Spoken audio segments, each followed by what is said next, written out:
hello, and welcome back to Imperfect Parenting. You know, it's kind of funny. I find myself when I do this moment, like the hello, welcome, back, always, or hello for the first time. I find myself trying not to say coffee, kids, and crazy. Still, after all this time. You were never even on coffee, I know. Kids. I just heard about it all the time. I like the confusion in your face. So this old podcast was called Coffee, Kids, and Crazy. Brittney wrote a book and changed everything. Invited me to the party. And here we are. Just random thoughts in my head I thought I'd share with everybody. Parenting. Well, I don't struggle with saying it when we do this. I struggle every other time when we're talking about it. I call it Coffee, Kids, and Crazy. I do. Yeah. I really loved the name. I thought it was so great. clever. I could have called my book that, but it didn't really work. Could be a tagline. With my message. So here we are at Imperfect Parenting. Rambling. Sorry. I do love this tradition that you and Seth started. Was it you and Seth or you and Derek? The memes. I think it was Seth and I. It's something Seth would do. It's very Seth. Very Seth. If you follow Seth on Instagram, he is the meme king. He does a lot of memes. I think we started doing it when him and I took over. We were just brainstorming. He asked if he could share a meme, and then all of a sudden it became every single episode. And I was like, all right, whatever. Which is very Seth. Yeah. You know, it's just bringing humor to the reality that parenting is exhausting and imperfect. But we should be able to laugh at it in these moments because you have great stories. They just create amazing, hilarious stories. Yep. So, which our meme has me thinking of 2 stories already. This is how this goes. Story away. Well, we got to tell the memes first. Well, that's your job. Oh, it's my job? Okay. I don't remember what this guy's name is, but I think he's in charge of Slytherin, if you followed Harry Potter. We just watched it recently. Yes, my brother is a huge fan, and he was with us for Christmas, so we, out of love for him, watched the entire... Is there like 8 of them? I don't know. It was like they never ended. 34. They were fine. We watched them with Delaney. She really wanted to watch them. Nobody else was interested, so it was just Delaney and my brother, and you were there sometimes, not always. We watched some without you. I guess I love him less. It's not true. That's not true. That's not so true. I don't know this guy's name. He is, he's always one in of the black. professors. He's always wearing black. He's very pale with dark hair. So whatever his name is, I think that he was Slytherin because I remember that making me think of a snake. I think you're supposed to. Anyways, whatever his name is, he's shocked in the windowsill. Your accent changed, actually. He's so shocked. Oh, no. I don't know what scene this is because I've only seen these Welcome once. to Imperfect Accents. Uh-huh. And he's taken back in this photo. He is surprised and not prepared for whatever's coming at him. The words around this photo say, when you're half asleep and your child is standing next to your bed staring at you, and then you kind of get a glance at them, and then all of a sudden you're just shocked. I was going to say, I think people need to go watch. If you don't normally watch this podcast, just go watch that last minute to see Brittney put her hand to her forehead and lean back and say, oh, shocked. I'm trying to shocked. somehow describe it and embody it, but I'm moving too much. So. Maybe you should be an actress. That was... All right. But we actually mentioned this in one of the earlier episodes, forgetting this meme was coming in this episode. But yeah, it's real. Your child's staring at you in the middle of the night. Yeah. Adeline's had a few moments where she's staring at us and then murmuring scary things. She's talking in her sleep that doesn't make any sense. Yeah. Those are terrifying. I think about when I was, 2 or 3. I've heard the story. I don't remember the story. You were there. But I was there. I crawled over to my parents on my dad's side of the bed, and I think I opened his eye with my fingers and staring at him saying, I need candy. So I'm sure he felt like this. That's awesome. Do you not know this story? I think I've heard it. It's funny still. Yeah. I need candy. I need candy. There's no D in that word. Nope. Another time was when Delaney was really mad at me in junior high because I wouldn't help her with her homework. That's another story of setting a boundary. And I said she could find me in the morning if she wants. And then I heard this noise, but it was like 6 a.m, and I opened my eyes to her right there And she was like, "Hi, Mom." And all I could envision was just the odor from her mouth hitting my nostrils at 6 a.m. and being taken aback. And, "Hi, Delaney." So I need homework. I need homework. Yeah. Yeah. She was less excited. But those are the stories I think about when I see this meme. I said this last time, but parents, if you have these stories, I don't know how you send it to us. So if you want to, email, DM. I never say DM, but that's what it's called, right? Yeah. Do you know what it stands for? Direct messages. Yeah. I didn't know that for a long time. I'm like, what's a DM? That's embarrassing. But here we are. But please send us these stories because they're funny. I like them. Yes. All right. But the reason we're here today, these memes just get Derail us us, talking. but Oh my they're gosh. just kind of funny. It's so worth it. Welcome to our life. Yep. We like to laugh. Mm-hmm. But this one's kind of fun for us. You've probably heard us, if you've heard us talk anywhere, either on the podcast or anywhere else, if you've read Brittney's book, any of these things, you've probably heard us either move in this direction or describe what we're about to talk about. Because this is something we're very passionate about and really has had a huge impact on who we are as a family, where we're going, and then really how we talk about family since this point. So kick it off. Yeah. So we, our culture creed is something that we love, value, and really has been just a vision that's helped us stay the course throughout the storms that we've come up against in different seasons and personally in our marriage or with our kids. I mean, it's just kind of this place that helps bring us back. So we just thought we'd talk about it because we have been talking about culture and leading your family and doing it well. And so much of doing all those things comes from a place of vision and understanding your call and who your family is and the unique design that they've got. And so, I just thought we'd break down kind of our culture creed and how it came about. And I've shared about it before, but, I'm going to share about it again because it's great. We have a whole course available also on Life Academy that we talk through. You can take that course and kind of do it on your own. And then we'll probably offer through family coaching some other things that is a little bit more guided with us to help you develop it. That'll come at another time. So just keep looking out for that. But it just helps create vision because one of the things we run into all the time is a lot of families, when we say, what's the goal of your marriage? What's the goal of your family? What are you aiming towards?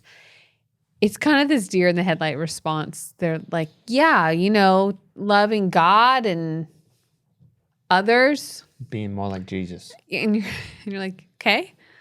And what does that mean? Like, how do you break that down? How do you communicate that? How do you have your family partner with that? How do they participate in that?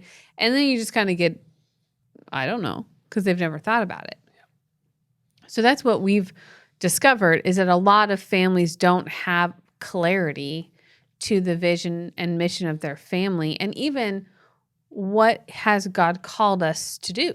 What makes us the Serpells? What makes us the Smiths? What makes us the Ballards? I don't know, whatever your last name is. I think that's the place. Why are you laughing? I was waiting for you to go through like 10 different last names. No, I don't have my prophetic hat on right now. But I just think that's the part that's often missing for families is this place of clarity to be successful. And more now than ever, I think families need to know who they are and what they're called to do for the world here as we're on earth. We've got an assignment. And when we don't have clarity to that, we're probably not fulfilling that assignment very well. Yeah. So that's why we love to talk about it. Absolutely. Yeah. And this started, I remember the day still in Rancho Cordova, a little town near Sacramento, just outside of Sac. And I was currently doing my bachelor's program at Sac State in social work.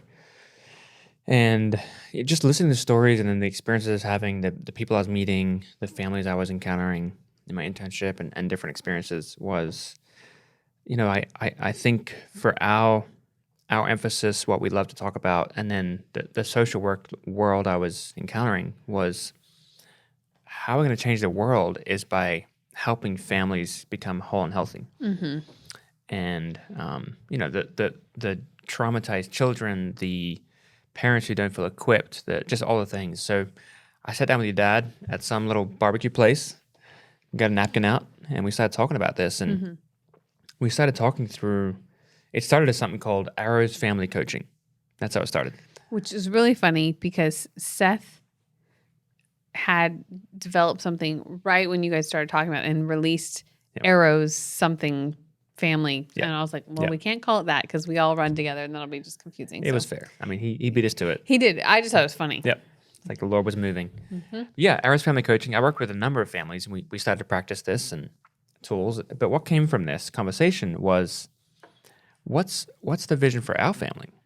What are we doing? And we began to realize, and this is really where Brittney's phrase that you've probably heard many times from us, that culture happens one of two ways, on accident or on purpose. This is where it began to come to life for us, realizing we're doing culture on accident. We're just letting kind of the outside influences, and most of them not bad. Yeah, it was we go to church, we have our kids around great families, they're in good schools. It was we're setting up the community around our kids well to where that's a great influence. But when we stripped that away, which is what happened, and we kind of got confronted with, is how do we sustain this when we go through seasons that our community isn't that strong? And how do we strengthen this to where we actually feel like we're leading here, and then the community is just a secondary. It was the first line of defense for us, and we didn't really see it like that until we got stripped down to nothing. Just us. Yep. So it kind of evolved into this conversation. We ended up sitting in the living room with your dad with a pad, a large pad, and some pens. And he looked at us and asked 3 questions. So just to help paint it a little bit clearer, when we first did this, Lincoln was 4 or 5. So little guy, right? Little. And then that would make Addie somewhere around 7, 8. And then Delaney was around 12, 12, 13. We're right in that. We're doing quick math here. So. Yeah, we are. So don't quote us on that. But somewhere, so we had a wide variety of age going on, and a lot of people want to do it earlier than that. It's a little harder, I would say, earlier. You can totally do this and then do it again when your kids are older and can kind of communicate a little bit clearer and understand what you're doing. But Lincoln being that age is probably the earliest that I would encourage doing that, and having older kids was super helpful. So aim for that season, whatever that is. Hey, it's Brittney here. I'm normally on the Kylo Show, yes, but I wrote a book. I wrote a book for parents, but I talk a lot about moms. So if you're listening to this and you're a mom who's frustrated, who feels like you're failing, who feels hopeless in this game of parenting that we're in. So if that's you, mom, buy yourself this gift on Mother's Day. It's going to be worth it. So I hope that you feel blessed and encouraged by my new book, Imperfect Parenting. You can find it at imperfectparenting.co. Yeah, and for some people listening, you may just be newly married with no kids or just little kids. And you doing this just as a married couple is a great start. It just gets the conversation going, and then your children come in and add to it later on and get their voices in the mix. But this was the heart, is we want our kids to help us build something, because if they help us build it, they'll help us protect it. So we sat down, we told them, hey, we're going to do a movie night right after this, have a little family conversation, a little family meeting. Bribing them the whole time. They had candy and popcorn and Skittles and popcorn. Skittles. Sorry, that is candy. I know. I'm the detail person, so I'm just going to the details. I was like, did I say the wrong candy? No, I just said candy. I was very basic. So basic. Overarching. So we, again, Danny's there. He's throwing a piece of candy when they respond to questions. And the questions were this. First one, what's the strength of our family? And we walked through this whole thing in this course we made. But when you asked the question, what's the strength of our family? We all started to respond. Here's the strength we see of the Serpell family. And we ended up with 10 to 15 words on this page. I mean, they were all over the place too. That's the beauty of having your kids in there, is what's the strength of it? We're really strong people from Lincoln, like, okay. 'Cause Rawr. exactly that he's going literal. Yeah. Lainey and Adeline were a little bit more able to grasp the concept that we're visionary, but they're still, in their capabilities responding to this. Yeah. As best they can. And we're celebrating every little bump. Every single one. Yeah, which is awesome. And part of the celebration is Skittles or popcorn. Good job. And so, we end up with this list on this page, and then Danny begins to circle the words that kind of match with each other, and it creates this statement. So what's the strength of your family? We did it again with what's the passion of your family, and we end it with what's the legacy of our family, or the way we like to phrase it is what will the Serpell family be famous for? Yeah, that was the best way of putting it in front of the kids. Yep. And passion was, what do we do really well and what do we enjoy doing? And so we kind of had to give some context to each of these words to help them understand where we were going with it. Because again, we're casting vision, and I don't know that kids, they're really great at imaginative play and going to different places. So there was some of that we were trying to bring in, like, well, who does God say that we are? And, I think Adeline said, what's the passion of our family is loving on purpose, because we all work for loving on purpose. It was really cute. That's true. So what does that mean? When we look at it, we would say, what does loving on purpose mean? And trying to kind of create or expand on what she's trying to capture in that statement. Yeah. So I'm trying to give you context. Don't be discouraged if they say that our passion is Legos, because we did have that up there. He said that as well, which is intriguing, because even leading into a little guy saying our passion is Legos, you're like, okay, but there's an experience you're having as a family when we all jump in and do that together, which is going to come out in a minute when we tell you our statements. Yeah. But to back up a little bit, I think part of what created this for us is Stephen Covey wrote a book called 7 Habits of Highly Effective People. Him and his team, I guess, wrote a book later on called 7 Habits of Highly Effective Families. Yeah. And to be honest, I haven't read the whole thing. I've read bits and pieces of it, and everything I've read I love.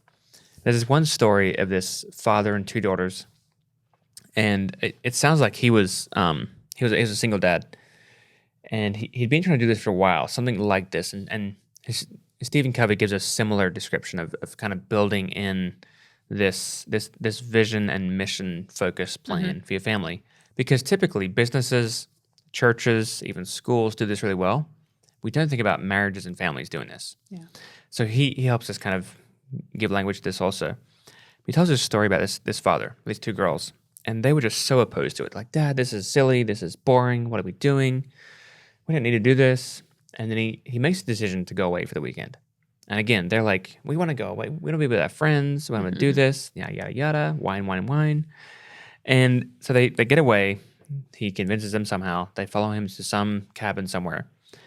And they get enough time to sit down and have this kind of conversation. It wasn't the same questions, but this kind of conversation where they're talking through who are we? And who are we as a family? And where are we going? And what's important to us?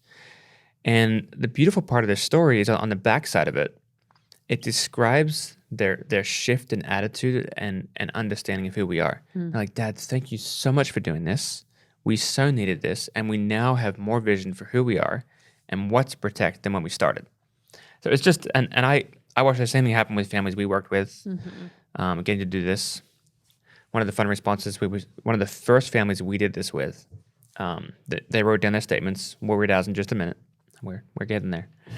But they kind of wrote down their statement. They're like, yeah, that's okay. And we revisited a year later, and they went, that's who we are. I'm so glad I wrote that down. And this thing happened inside of them where it was like this solidifying of that is who we are. That is right. I'm so glad we wrote that down. And it might take some time to kind of steep and go deeper, but just starting this process is so important, I think, for families. It does also, from our own culture creed, what I've seen happen is we wrote things down that we believe to be true, but I don't even know that, because of the season our kids were in, how much that was going to be true. So it's almost like this prophetic declaration on top of it. Absolutely. And then when we point back to it in different seasons with our kids, different things are highlighted in different places or points that we're going through, and it is it's fun to see when they hold on to something, because again, they participated with this, they helped create this, and so there's a new sense of ownership to it that has, I think, just gives it a different level of weight to them carrying part of the culture and creating it and implementing it and protecting it. It's just is so interesting to think if we did it without them and didn't include them versus including them, how they see us. And it's not like we read this every night or every morning or every week. I mean, it's just in our house, and they see it every day. I don't know that they could recite it, but when we stop and look at it, I think they would go, yeah, that's us. And there's definitely moments where they say, oh, it's that thing in our culture creed. I mean, again, they don't necessarily have it memorized, but they know enough of the words. They go, oh, that's right. That is us. Yeah. And it's just because they have their own voice in it. Yeah, absolutely. So just to set this up real quick, and then we'll read it to you. I think this really came alive for us also when I think I either heard this or read it in Nehemiah. This is probably familiar for a lot of you, and we won't get too deep into this. Brittney does it in the book also. But in Nehemiah 4:13 and 14, he's really describing the scene of, the people of Jerusalem are now back re-engaged in rebuilding the wall. And there's this picture that the Lord kind of gave us that, in the rebuilding the kingdom, in building the kingdom around us, there's a responsibility on our family. And there's a unique call on every family around us. And if that really is true, then we need to pick up our responsibility, our part of that wall, and begin to build it together. But we have to know what that is. So Nehemiah 4:13 and 14 says this in that light. So I stationed armed guards at the most vulnerable places of the wall and assigned people by families with their swords, lances, and bows. After looking things over, I stood up and spoke to the nobles, officials, and everyone else. Don't be afraid of them, the enemy. Put your minds on the master, great and awesome, and then fight for your brothers, your sons and your daughters, your wives, and your home. If you didn't know this already, Brittney has a hat that she helped create, or she created, for your branding of the book, and it says "Fight for Family," Nehemiah 4:14. Yeah, go get that hat. It's awesome. We must have tried on how many hats? I don't know. Yeah, a lot of them. But just this idea that I want to encourage those listening that there really is a unique call in your family. There's a special part of the wall that's just for you, and so why don't you read thou? I creed to them. Okay. So this is our culture creed. The strength of our family is loving, helping, and protecting people. The passion of our family is to have fun, try our best, dream big dreams, and to encourage others. Our legacy is to strengthen other families, live generously, and to steward our inheritance well. So, again, we took all the words that they put up there and kind of put what we were hearing in the words that they used or in that moment that we were in, and we turned it into this, and we read it to them and asked them if that felt right, and they all liked it. And there's been times where, the strength of our family is loving, helping, and protecting people. They have pointed to that moment of we're loving them and we're helping them. And to have fun, we have a high value for that. To try our best. I tell the kids all the time, I don't care what you do for a living as long as you are doing your best and that you're, happy with your life. And so that's been a big thing for even Delaney. She's going on to being an adult, and we do dream big dreams, and we are a place that is kind of safe and encouraging to others, and they see that all the time. Legacy of strengthening other families and living generously. This is definitely something that they've gotten to witness and partake in and really kind of have their own expression even in. And it's just fun to see. Again, we did this how many years ago? 6 now? At least 6 or 7. I mean, if Lincoln was 4, then it's somewhere in there. But it's just interesting to see how it's continued to grow and be even more defined, and watching how our kids show up. I think, Adeline is quite the encourager to her little friend group. That's what I see her live out loud really well. And, I'm curious as to, as they have their own family someday, what of this will end up in there in some way, or in one way or another. And we're just, it does bring clarity and focus to the mission that we have with our family. And mostly we're sharing it with you together just to encourage you to lean into it. Again, we have the course that's available you could get. You could just do it based off this podcast. But casting a vision for yourself and your family, it just makes you more dangerous. Yeah. And that's what we need. We need families that are courageous and loud and believe they're powerful people, and that they are not going to compromise the core values. They're not going to be wavered, but they're going to lean in and press in and lead their families well, and lead with love. That's what we're hoping to inspire you to do.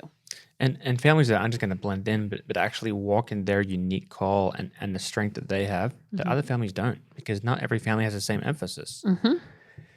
When we all start kind of working in our own strength and passion and legacy, something beautiful happens. We have close friends who are a different family than we are, and they have a different strength set and emphasis. And Totally. their kids are paying attention to different things than our kids are. That's the basic core values, obviously, and the things we all agree are really important. But the expression is different, and that's how it should be. I have friends who are, as that individual, they should look different than me. I think it's the same with family. So we just so want to encourage you, as you're listening to this, just to start somewhere. Just begin to lean into this. Yeah. Because the other option is we just become passive, and we kind of sit back and just kind of hope it works out well. And sometimes it does, but usually it doesn't. Yeah. Work out the way we're just hoping it does. It requires us to engage and actively build this wall. Yeah. I think my prayer for you really is that you find the courage to lean in and to remember that unique calling. Yep. That's the biggest thing, is that you have such a beautiful, unique calling. You can't leave it just up to us, the Silk Circle household. We might be helping lead you, but we need every person at every part of the wall for this mission to be successful. Yep. So that's my heart and my prayer for you, is you remember just how valuable your portion of the wall is. Yeah. Yep. Beautiful. All right. Let's go build. See you later.